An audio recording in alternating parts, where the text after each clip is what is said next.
नमस्कार दोस्तों, स्वागत है आपका आपके अपने YouTube चैनल निधि क्लासेस पर। और दोस्तों हम जो है RS अग्रवाल के कुछ बेहतरीन सवाल कर रहे हैं और वन बाय वन हम क्वेश्चन लेके चल रहे हैं। तो हमें क्या करना है कि एक एक सवाल किताब लेके बैठना है और उसको सॉल्व करना है।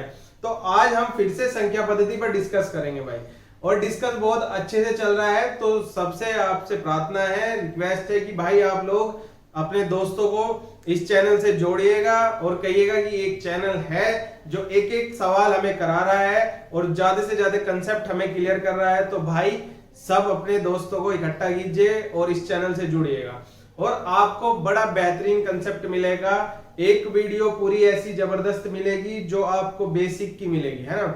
मैंने फॉर्मूले से स्टार्ट किया है और एक एक सवाल किया है, कंसेप्ट भी किए हैं भाई। तो आज का जो क्वेश्चन है, आपको क्वेश्चन नंबर 76 बोर्ड पर दिखना शुरू हो गया होगा। वो कह रहा है कि ए और बी पूर्णांक है, ए और बी यहां पर पूर्णांक है भाई।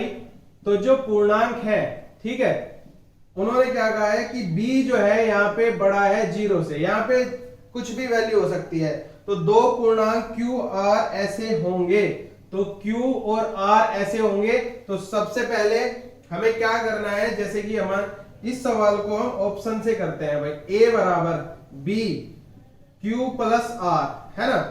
और जहां हमने क्या वैल्यू रखी है, जहां 0, ठीक है, लेस देन और इक्वल टू है R के, और R जो है B से छोटा है ना, या लेस देन कह सकते हैं। तो भैया यहां पे क्या करना है कि हम देखते हैं कि हम इसको कैसे बराबर कर सकते हैं। देखो इसने कहा है R की वैल्यू जो है यहाँ पे 0 या 0 से बराबर है ना। तो अगर मैं R की वैल्यू यहाँ 0 मान लूं, ठीक है, सपोज करो मैंने A की वैल्यू 1 मान ली, है ना, और इसके बाद मैंने B की वैल्यू भी 1 मान ली, ठीक है। तो हमें जो है क्या मिल रहा है, Q और R कैसे होंगे भाई, ठीक है। अब ये देखना है कि भाई जब हमारा जो है B बड़ा है, ठीक है, तो बड़ा है तो हमें करना क्या होगा कि भाई बड़ा है तो ये R है ना, और यहां पे हमें Q और R ऐसे पूर्णांक होंगे जो जिनकी वैल्यू यहां पे क्या हो सकती है भाई। देखो हमने यहाँ पे 0 मान लिया है इसको, या बराबर मान लिया है। उसके बाद हमें कोई ऐसी वैल्यू देख लेनी चाहिए कि भाई अगर हम यहां भी इसको 1 मान लें, ठीक है, तो ये लेफ्ट हैंड साइड बराबर राइट हैंड साइड हो जाएगी, है ना। क्योंकि देखो मेन वैल्यू हमें किसकी रखनी है, B और R की रखनी है, क्योंकि B यहाँ पे R से बड़ा है। अगर ये 0 है तो हमने इसको 1 मान लिया, यानी यहां से, ठीक है, हमें ये ऑप्शन में क्लियर होता है कि भाई इसकी वैल्यू यहाँ पे, ठीक है ना, बड़ी होनी चाहिए। और हमने बड़ी ही वैल्यू, इस B की वैल्यू इससे बड़ी होनी चाहिए, तो बड़ी हमने कर ली है, ठीक है भाई। चलिए इसके बाद हम क्वेश्चन नंबर करेंगे कौन सा, 77, ठीक है। क्वेश्चन नंबर 77, आप 76 को नोट करिएगा, ठीक है। क्वेश्चन नंबर 77 आपको आपके बोर्ड पर दिखना शुरू हो गया होगा भाई। क्वेश्चन नंबर 77 क्या कह रहा है, क्वेश्चन नंबर 77, ए और बी दो वास्तविक संख्याएं हैं जहां ए बी क्या होगा, 0 होगा। तो भाई इसके लिए क्या कंडीशन हो सकती है। देखो कंडीशन, अगर मैं कहूं कि ए बी बराबर 0 है तो एक कंडीशन तो यह है कि यहां पे ये भी 0 हो और ये भी 0 हो, तो ये 0 हो जाएगा। कहने का मतलब है दोनों जो है 0 हो, यानी जो दोनों पद हैं 0 हो तो भी चलेगा, ठीक है। या अगर मैं कहूं कि a गुणा b का मान 0 है तो एक बार a 0 कर लो, सॉरी 1 कर दो एक को, और b को 0 कर दो, या एक बार इसको 0 कर दो और एक बार इसको 1 मान लो तो भी 0 आएगा। यानी हम कह सकते हैं a बराबर 0 अथवा b बराबर 0, ठीक है, और अथवा दोनों 0 हो, ठीक है, दोनों 0 हो, तो हम कह सकते हैं कि भाई ये बात बिल्कुल सही होगी और हमारा आंसर यही होगा, a बराबर 0 अथवा b बराबर 0। तो ठीक है, अथवा दोनों 0 हो तो भी हमें कोई दिक्कत नहीं है, ठीक है ना। चलिएगा नोट करिएगा भाई, बहुत ही बेहतरीन तरीके से आप एक क्वेश्चन कर रहे हैं, ठीक है। जल्दी से नोट करिएगा, चलिए नोट करिए क्वेश्चन। इसके बाद क्वेश्चन नंबर हम 78 पर बात करेंगे।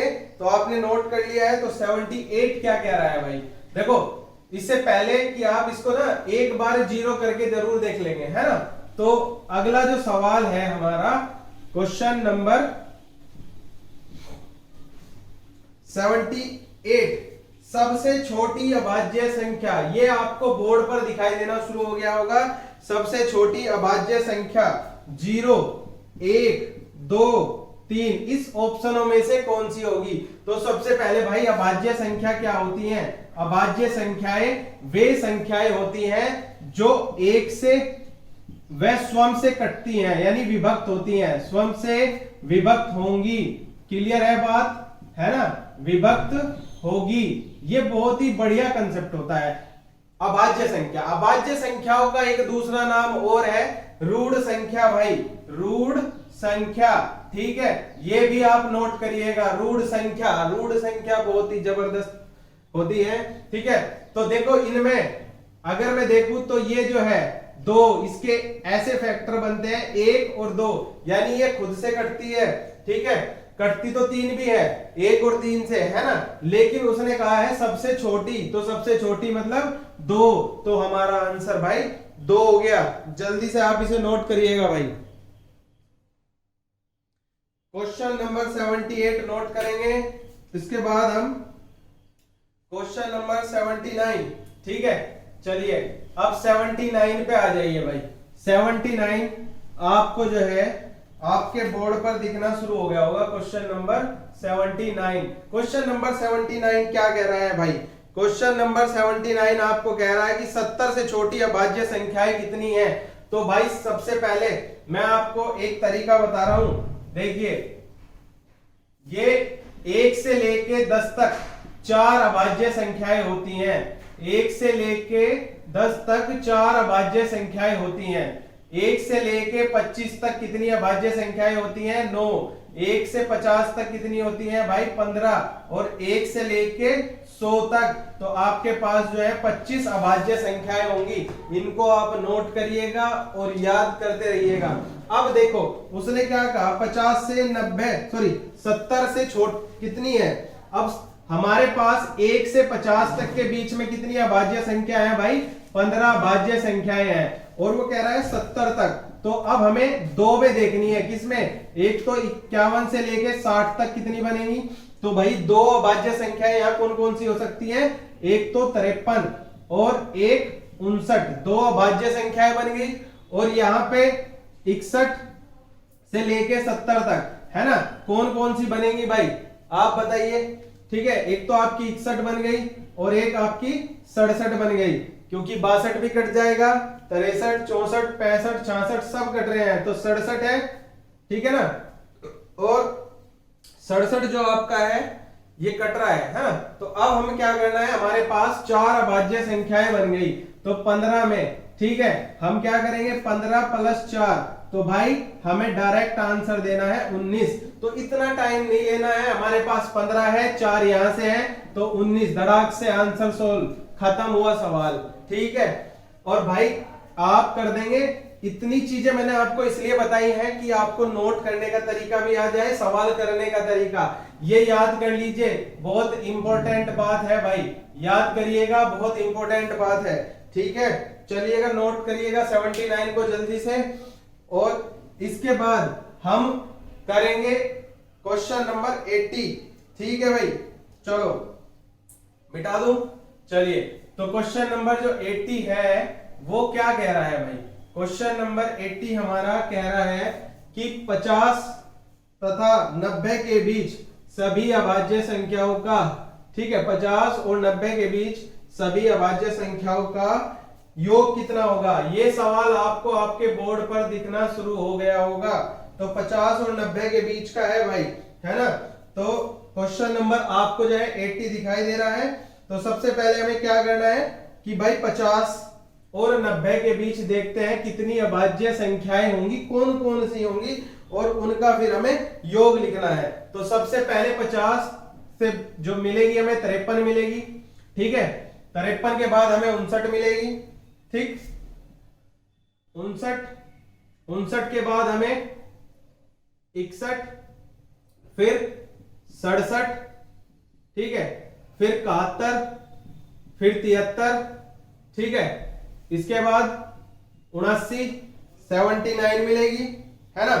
फिर 83, और कौन सी हो सकती है इससे पहले भाई 89, है ना।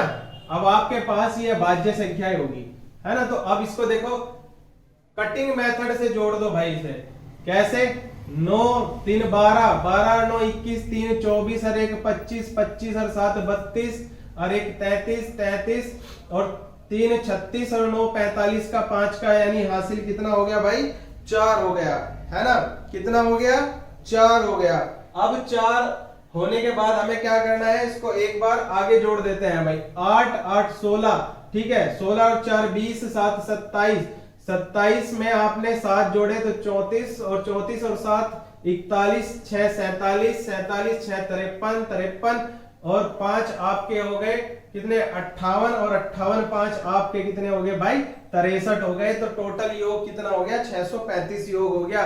तो इस सवाल का आंसर आपका क्या हो गया? 635। और भाई एक एक सवाल कर रहे हैं तो बहुत अच्छे से समझिएगा सवालों को और करिएगा, ठीक है ना। तो कोई दिक्कत वाली बात नहीं है, आप जल्दी से इसे नोट करो, ठीक है। क्वेश्चन नंबर 80 को नोट करो, जल्दी से नोट करो, ठीक है। चलिए, बहुत ही बढ़िया, क्वेश्चन नंबर 80 आपका समाप्त हो गया है। तो अब हम क्या करेंगे? इसके बाद ये देखते हैं कि अगला क्वेश्चन जो है आपको आपके बोर्ड पे दिखाई देगा, और जो क्वेश्चन है वो क्या कह रहा है भाई? कह रहा है कि 81 जो क्वेश्चन है आपका वो ये कह रहा है 110 और 120, ठीक है ना। 110 और 120 के बीच में कितनी अभाज्य संख्याएं हैं? तो ये आपको बोर्ड पर दिखना शुरू हो गया होगा भाई। तो बोर्ड पे देखिए, ये सवाल है क्वेश्चन नंबर 81। तो सवाल कह रहा है कि 110 और 120 के बीच में कितनी अभाज्य संख्याएं हैं? तो 110 व 120, तो भाई करके देखेंगे। 111 है क्या? 112, 113, ठीक है, 114, ऐसे करके हमें देखना है कि कौन सी संख्या बन सकती है। तो भाई देखो, इसमें केवल एक ही संख्या है 113 जो इसके बीच में अभाज्य आएगी भाई, है ना। क्या आएगी? अभाज्य। तो आप, क्योंकि देखो आप 111 को भी काट सकते हैं, 12 को, 114 को, 115 को, सबको काट सकते हैं, लेकिन भाई इसको नहीं काट सकते। तो ये क्वेश्चन नंबर आपका 81 था। तो जल्दी से आप भाई इसे नोट करिएगा, इसके बाद हम अगला सवाल करेंगे, ठीक है। तो जल्दी से नोट करो, क्वेश्चन नंबर 82 करने जा रहे हैं भाई, ठीक है। चलो, इसके बाद करेंगे 82 क्वेश्चन आपको आपके बोर्ड पर दिखाई देना शुरू हो गया होगा, ठीक है। तो चलिए, 82 क्या कह रहा है भाई उसको भी देखते हैं, है ना। वो कह रहा है कि निम्न में से कौन सी एक अभाज्य संख्या है, ठीक है। तो 82 क्वेश्चन करेंगे भाई। 82 में, क्वेश्चन नंबर 82 में, ठीक है, सबसे पहले एक अभाज्य संख्या बतानी है 161, ठीक है, 221, 373 और 437। ये देखना है कि कौन कौन से इसके फैक्टर हो सकते हैं। तो क्या किसी के पाड़े में जो है 1 और 161 के अलावा कोई और पाड़ा ऐसा है जो इसको काट सकता है? तो वो 7 का पाड़ा है, 7 दूनी 14 और 7 तिया 21, यानी ये तो हो नहीं सकती भाई, है ना। अब इसके बाद क्या है? इसके बाद देखो 221 जो है किससे कट सकता है? 221 जो है आपका किससे कट सकता है भाई? आप काट के देखेंगे, 13 एकम 13 और 13 सत्ते 91, ये भी कट गया है, ठीक है। इसके बाद आप देखेंगे कि भाई 373, ये हमें कोई कटता नहीं दिखाई दे रहा है। और जो 437 है 437 आप काट सकते हैं 19 से, 19 दूनी 38 और 19 तिया 57, यानी जो आंसर बन गया हमारा क्या बन गया 373। तो एक सवाल जो है आपको देखना है, ठीक है ना, और करते रहना है भाई। बिल्कुल जो भी क्वेश्चंस हैं हम बात उन पे करते जा रहे हैं और उनको लगातार कर रहे हैं, ठीक है ना। तो यहाँ पे हमारे पास जो आंसर आया है वो आया है 373। तो ये संख्या है। क्वेश्चन नंबर 82 आपका खत्म हुआ। अब इसके बाद बात करेंगे क्वेश्चन नंबर 83 पर, ठीक है। तो चलिए जरा क्वेश्चन नंबर 83 करेंगे। इसको मिटा देता हूं, नोट करते रहिएगा साथ साथ, ठीक है। फैक्टर वाइज आपको सवाल करने हैं, तो फैक्टर वाइज ये सवाल हो गया है। अब क्वेश्चन नंबर 83 आपको आपके बोर्ड पर दिखना शुरू हो गया और कह रहा है भाई प्राकृत संख्या n, यानी n जो है कोई प्राकृत संख्या है। और प्राकृत संख्या का क्या मतलब है, जो हम आम भाषा में गिनती में यूज करते हैं, है ना। n की पावर 3 माइनस n सर्वदा किस बड़ी से बड़ी, n की पावर 3 माइनस n सर्वदा किस बड़ी से बड़ी संख्या से विभक्त होगी। और आपके जो ऑप्शन है 3, 6, 12, 18, तो सबसे पहले आपने यहाँ 1 का घन माइनस 1 मतलब क्या हो गया भाई 0 हो गया, ठीक है। 2 का घन माइनस 2 मतलब कितना हो गया 8, 8 में से 2 गया 6। 3 का घन माइनस 3 मतलब कितना हो गया भाई 24 हो गया, ठीक है। तो जो 24 हो गया उसमें अब क्या करना है समझेंगे। अब इस सवाल में देखो ये जो है बड़ी से बड़ी कह सकते हैं आप, ठीक है। आप 6 भी कट रहा है ना, देखो 6 कट गया और 6 से हम 24 भी काट सकते हैं। काट तो हम 3 से भी सकते हैं, लेकिन इन दोनों में जो बड़ी संख्या है वो 6 है। तो इस सवाल को हमें ऐसे करना है, हमारा आंसर भाई कितना हो गया 6 हो गया भाई, ठीक है। तो क्वेश्चन नंबर 83 आपने सॉल्व कर लिया है। चलिए जल्दी से इसको नोट करिएगा भाई। इसके बाद क्वेश्चन नंबर 85 पे आ जाइए, सॉरी 84 पे आ जाइए भाई। 84 क्या कह रहा है कि आपको जो है यदि n एक धनात्मक पूर्णांक हो और 3 की पावर 4n माइनस 4 की पावर 3n, और ये आपको अब आपके बोर्ड पर दिखना शुरू हो गया होगा क्वेश्चन। तो ये कह रहा है कि निम्न में से किससे पूर्णतः विभक्त है 7, 17, 112 और 145। तो मेरे भाई अगर मैं n एक धनात्मक यानी n का मान 1 ही रख दूं तो क्या करेंगे 3 की पावर 4 गुणा 1 माइनस 4 की पावर 3 गुणा 1, तो ये हो गया आपका 3 की पावर 4 मतलब 81 और 4 की पावर 3 मतलब 64, और घटाने के बाद बचा 17, और 17 क्या करेंगे 17 से ही तो विभक्त होगा, है ना। तो जल्दी से नोट कर दो, आज बिल्कुल धमाकेदार क्लास हो रही है, ठीक है, कोई दिक्कत नहीं। और बहुत अच्छे से आप एक एक सवाल सीखेंगे भाई। n का मान धनात्मक मतलब पॉजिटिव, और हमने क्या रख दिया था 1, और ये हो गया 3 की पावर 4, 3 गुणा 3 गुणा 3 गुणा 3, ठीक है। चलिए क्वेश्चन नंबर 84 आपका खत्म हो गया है भाई। उसके बाद क्वेश्चन नंबर हम करेंगे 85 यानी 85। तो भाई 85 क्या कह रहा है, इसके बाद 85 नंबर आप देखेंगे। 85 क्वेश्चन जो है आपको आपके बोर्ड पर दिखना शुरू हो गया होगा भाई। क्वेश्चन नंबर 85 बोर्ड पर दिख रहा होगा। एक सवाल है 127 की पावर 127 प्लस 97 की पावर 127, और यहाँ पे क्या है 127 की पावर 97 प्लस 97 की पावर 97, ठीक है, ये बन गया। और आपसे पूछा जा रहा है उभयनिष्ठ गुणनखंड। उभयनिष्ठ गुणनखंड का मतलब जो दोनों में कॉमन हो, और कॉमन मेरे भाई क्या है, इसमें भी 127 है, इसमें भी 127 है, और 97 यहाँ भी है और यहाँ भी है, तो दोनों को जोड़ दो, 7 और 7 14, 9 और 2 11 12 यानी 224। आपका आंसर क्या होगा 224। उभयनिष्ठ गुणनखंड बन गया भाई, उभयनिष्ठ गुणनखंड, ठीक है। और बहुत ही जबरदस्त तरीके से आप सवाल कर रहे हैं, और जुड़े रहिए हमारे चैनल से, है ना, और अपने दोस्तों को भी बताइए, ठीक है। चलिए इसके बाद क्वेश्चन नंबर 86 करेंगे, और 86 क्या कह रहा है भाई, नोट करिएगा जल्दी से, ठीक है। अगर कोई क्वेश्चन आपको दिक्कत करता हो तो आप हमें कमेंट बॉक्स में बताइएगा कि सर ये वाला सवाल समझ में नहीं आया है, तो हम उसको कोशिश करेंगे कि दोबारा से समझा दें, है ना। तो क्वेश्चन नंबर 86 हमें क्या कह रहा है कि n एक प्राकृत संख्या है, n एक प्राकृत संख्या, ठीक है भाई, n एक प्राकृत संख्या हो गई। तो हमें क्या करना है कि तथा 10 की पावर n है ना, तो 10 की पावर n माइनस 1 के अंकों का योग 4707 हो तो n का, तो हम क्या करेंगे भाई, इसमें प्राकृत संख्या n का मान यानी 10 की पावर हमने 1 रख दिया, तो यानी यहां पे कितना आ गया, 9 आ गया।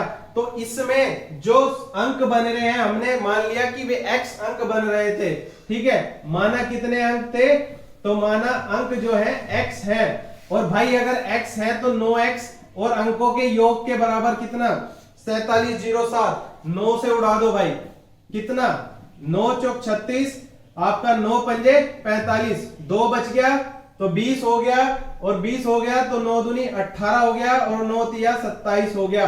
तो x का मान कितना हो गया भाई, 523। और यही आपका आंसर है भाई, बिल्कुल बेसिक तरीका है, सीधे सीधे 9 एक पावर रखी, पावर घटाई, और आपने क्या कर दिया, भाग कर दिया, और ये हमने सवाल को खत्म कर दिया भाई, है ना। चलिए इसके बाद हम क्या करेंगे, हमारे पास एक सवाल और बन गया है, आप इसे जल्दी से नोट करिए। 86 को खत्म करिए, 87 पे आ जाइए। तो 87 भाई क्या कह रहा है, ठीक है, 87 कह रहा है कि संख्याओं 1 2 3 4 डैश डैश, तो संख्याएं जो है ऐसे आप गुणा में कर दीजिए, ठीक है, और इनको परस्पर गुणा किया जाए तो इकाई अंक जो आपका गुणनफल है उसके दाईं ओर शून्यों की संख्या की एक वीडियो पूरी समझाई है, उस वीडियो को जरूर देखना। मैंने बताया था कि अगर जब तक 5 और 2 का जोड़ा नहीं बनेगा तो 0 नहीं बनेगी भाई। तो क्या करना है, 100 को 5 से भाग करेंगे तो 20 आ जाएगा, और 20 को जब 5 से भाग करेंगे तो 4 आ जाएगा, और भाग तब तक करना है जब तक भागफल 5 से छोटा ना आ जाए। तो 20 और 4 कितनी, शून्यों की संख्या। इसमें आपको जो है थोड़ी सी मिस्टेक दी गई है, तो इसको आप आंसर अपना सही कर लेंगे। बुक में 3-4 गलतियां हैं शुरू के चैप्टर में, ठीक है, मैं वही गलतियां सुधरवाता चल रहा हूं। पहले जब कटिंग मेथड पढ़ा था हमने, तो कटिंग मेथड में भी एक गलती थी, एक गलती ये है, 1-2 गलती आगे है, उनको हम बिल्कुल सही कर लेंगे। प्रिंटिंग की गलती हो जाती है, ठीक है ना, ठीक है, लिखने वाले बड़े राइटर होते हैं, ठीक है, उनको हम बहुत बहुत धन्यवाद करेंगे कि उन्होंने इतनी अच्छी किताबें लिखी हैं, ठीक है। तो भाई आप इसको नोट करिएगा, इकाई अंक के कंसेप्ट में मैंने ये सवाल बताया हुआ है, सॉरी शून्यों के, तो शून्यों के जो आपका अंक मतलब शून्य निकालने होंगे, कितने शून्य हैं, तो उसमें ये पूरी आपको बताई गई है। तो आप इसे नोट करें और एक बार शून्य वाला जो आपका वीडियो है, ठीक है, उसको जरूर देखिएगा भाई, है ना। इसके बाद हम क्वेश्चन नंबर कर रहे हैं भाई आपका 88, ठीक है। 88 क्या कह रहा है, 88 कह रहा है कि भाग की एक क्रिया में भागफल 403, भाजक 100 और शेषफल 58 है, तो भाज्य कितना है। तो सबसे पहले मैं आपको बता दूं कि ये सवाल आपको बोर्ड पर दिखना शुरू हो गया होगा, और भाज्य बराबर, ठीक है, आपका भाजक गुणा भागफल और प्लस शेषफल, है ना। तो आपके पास भाजक जो है वो कितना दिया गया है, 100, भागफल कितना दिया गया है 403, और शेषफल कितना दिया गया है 58। तो अब हम इसकी गुणा कर देंगे तो 40, और ये हो जाएगा भाई 300 प्लस 58। तो हमारा जो आंसर होगा वो कितना होगा, ये वाला आंसर होगा, ठीक है। भाज्य बराबर भाजक गुणा भागफल प्लस शेषफल। मैंने भाज्य बताया था जिसे भाग दी जा रही है, भाजक बताया था जिसके द्वारा भाग दी जाती है, भागफल शेषफल जो आपका बचता है, जितनी बार कटा है वो आपका भागफल होगा। तो जल्दी से भाई इस सवाल को नोट करिएगा बहुत अच्छे तरीके से। हम इसके बाद क्वेश्चन नंबर 89 पे आ रहे हैं, ठीक है। तो भाई नोट कर लिया वो सवाल, फॉर्मूले आपके सामने हैं और बिल्कुल एक एक चीज आपके लिए बनाई जा रही है। तो इसके बाद क्वेश्चन नंबर बात करेंगे हम 89। तो वो आपको बोर्ड पर दिखना शुरू हो गया होगा, 89। और एकमात्र ऐसा रिश्ता है जो ब्लड रिलेशन में आता है, ये 1 से 100 तक की गिनती के बीच में आने वाला रिश्ता है 89, है ना, रीजनिंग में पढ़िएगा भाई। तो 48 को किस संख्या से गुणा करने पर प्राप्त गुणनफल 173 और 240 के गुणनफल के बराबर है। तो सवाल आपको बोर्ड पर दिख रहा है भाई, एक आपने कहा कि जी 48 है ना, 48 गुणा x बराबर 13 इंटू 240। तो 48 से हमने इसे काट दिया कितनी बार, 5 बार। तो x का मान कितना होगा भाई, 5 तिया 15, 1 5 सते 35 और 1 36, 3 5 एकम 5 और 3 8, ठीक है। 5 तिया 15, 5 का 1, 5 सते 35 और 1 36, 3 5 एकम 5 और 3 8, यानी 865 आपका आंसर बन गया भाई। बहुत जल्दी से नोट करिएगा, एक बहुत ही अच्छा सवाल है, आपको हमने करा दिए हैं। अब क्वेश्चन नंबर 90 पे आ जाओ मेरे भाई। क्वेश्चन नंबर 90 देखते हैं कैसे होगा, ठीक है। तो क्वेश्चन नंबर 90 आपको बोर्ड पर दिखना शुरू हो गया होगा और क्या कह रहा है कि 34 28 में कौन सी न्यूनतम संख्या घटाने पर 13 से पूर्णतः विभक्त हो जाए। तो भाई 3428 को संख्या यानी हम 13 से भाग कर रहे हैं, तो 13 दूनी 26, तो 8 बच गया 82, 13 चिक 78, यानी 4 और 8, तो 13 तिया 39, यानी कितना शेष बच गया, 18 में से गए 9, तो बच गया शेष 9। तो भाई अब देखो, इसमें हमें 13 से पूर्णतः विभक्त करना था। तो भाई अगर मुझे 9 को 13 से पूर्णतः विभक्त करना है तो उसमें कितना ऐड करना पड़ेगा, 4 ऐड करना पड़ेगा। या तो अगर वो पूछता है आपसे कि भाई इसे ऐड कर दो, है ना, तो भाई लेकिन यहां पे क्या पूछा जा रहा है, वो कह रहा है कि भाई इसको घटा दो, ठीक है। तो जब हम इसको घटाएंगे तो घटाने वाली कंडीशन देखेंगे, है ना। अब हम घटाने वाले सवाल पर आ जाते हैं और इस बात को देखो, अगर वो कहता जोड़ वाला तो हमने इसे जोड़ दिया था, तो एक कंसेप्ट तो हो गया ये वाला। अगर वो कहेगा कि हमें घटाना है तो घटाने वाली बात में हमें देखना होगा कि भाई हमें इसे पूरा विभक्त करना है, तो क्या घटाना होगा, जो शेष बचा है उसे ही घटा देंगे। तो शेष क्या बचा था भाई, 9 बचा था, तो इसे घटा देंगे, यानी अगर 9 ना हो तो ये पूरी संख्या जो है विभक्त हो जाएगी 13 से, ठीक है। तो दोस्तों ये आपके जो थे संख्या पद्धति के कुछ क्वेश्चंस थे, और अगर आपको हमारी वीडियो पसंद आई हो तो प्लीज इसे लाइक कीजिए, शेयर कीजिए और चैनल को सब्सक्राइब करना ना भूलें। थैंक यू, जय हिंद, वंदे मातरम।